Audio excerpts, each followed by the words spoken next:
আমার দেশের ডাক্তার যদি আগে মুসলমান হইতো, এরপরে যদি ডাক্তার হইতো, তাইলে আমার দেশে ওই প্রাইভেট ক্লিনিক গুলাতে একটাও সিজার হইতো না, সবগুলা নর্মাল ডেলিভারি হইতো। ঠিক কিনা কম? এখন যে একটা ডেলিভারিও নর্মাল হয় না, কারণ কি? তার হিসাব হইল টেহা, তার আল্লাহর ভয় তার অন্তরে নাই। তার লেগে মনে করছে ফুসটা দিতাম পারলে তো 25,000, আর নর্মাল ডেলিভারি হইলো হুদা 5,000। তার লেগে ফুস দেওয়ানের লেগে রুগী রয়েছে আরো দূরে, তো সুহিদিয়া চাইয়া রয়েছে 3 তালাতে। যখন দেখছে যে বেডিরে রিক্সা দিয়া লইয়া আইতে আছে, তে রিক্সা চালানোর নমুনা দেখে বুঝছে এটা ডেলিভারি কেস। তে তাড়াতাড়ি সুরিমুড়ি দাঁড়াইয়া বইয়া রয়েছে।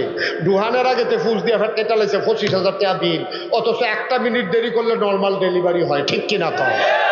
কারণ তার কলজার দা আল্লাহর ভয় নাই, তার কলজার ভিতরে টেহার চিন্তা ঢুকছে। মুসলমান, আমার দেশের ইঞ্জিনিয়ার যদি আজকে আল্লাহ আগে মুসলমান হইতো, কলজার ভিতরে যদি আল্লাহর ডর থাকতো, এরপরে যদি তে ইঞ্জিনিয়ার হইতো, তাইলে তে জীবনেও ফাইলাত খাইয়া ঘুষ খাইতো না। আমার দেশের কন্ট্রাক্টর, তার কলিজার ভিতরে যদি আল্লাহর ভয় থাকতো, তাইলে আমার বাংলাদেশের ব্রিজের ভিতরে রডের বদলে বাঁশ ঢুকতো না।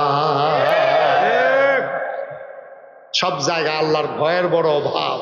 এই ভয় নাই বইলা আজকে নর্মাল ডেলিভারির জায়গায় সিজার, কন্ট্রাক্টারির জায়গায় রডের বদলে বাঁশ, এরপরে গিয়ে ইঞ্জিনিয়ারে ফাইল আটকাইয়া ঘুষ খাওয়ার।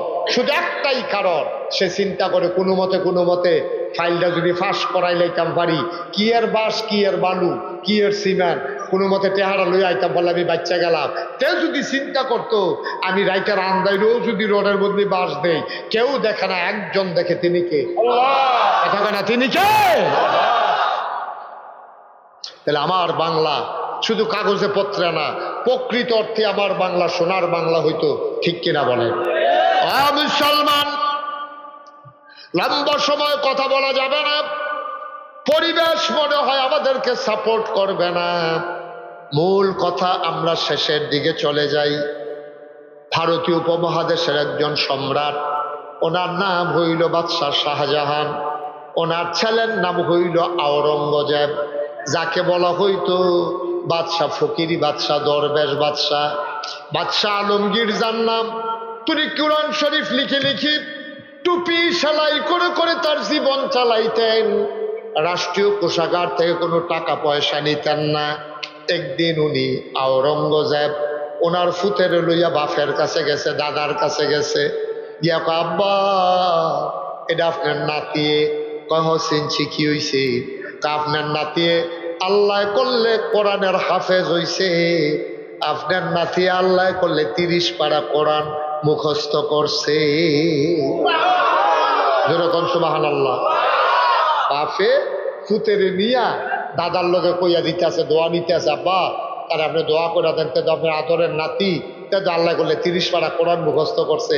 দাদা এই কথা হইনা কান্দা দিছে, খেয়াল করো না মুরব্বী, মন দিয়ে শুনেন ঘটনাটা, মামু আর একটু আগে বল।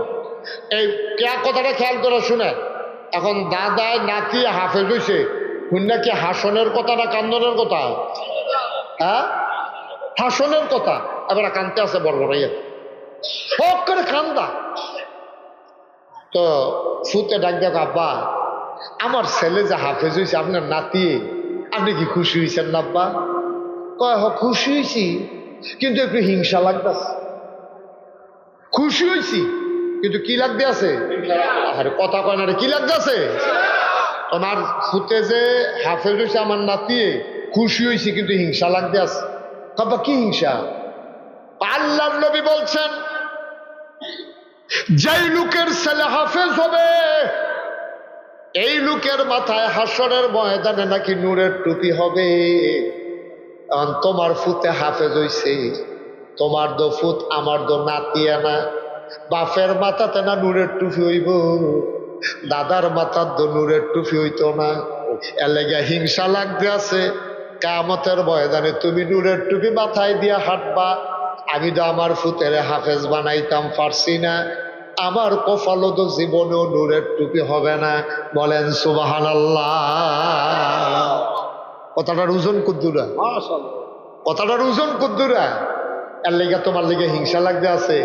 তুমি আমার ফুত হইয়া হাসরের ময়দানে নূরের টুপি মাথা দিয়ে আনবা, আর আমি খালি মাথায় আরাম, এর লেগে একটু হিংসা লাগবে আছে। বাদশাহ আওরঙ্গজেব কলজাটা দিয়া কথাটা লাগছে, আব্বায় কথাটা তো কইছে ন্যায্য, আমি আব্বার ফুত, আমি তো আর হাফেজ হইছি না, আমার ফুতে না হাফেজ হইছে, আমার মাথাত নূরের টুপি হইব, আব্বার মাথাত নূরের টুপি হইতো না, কথাটা কইল কিতা?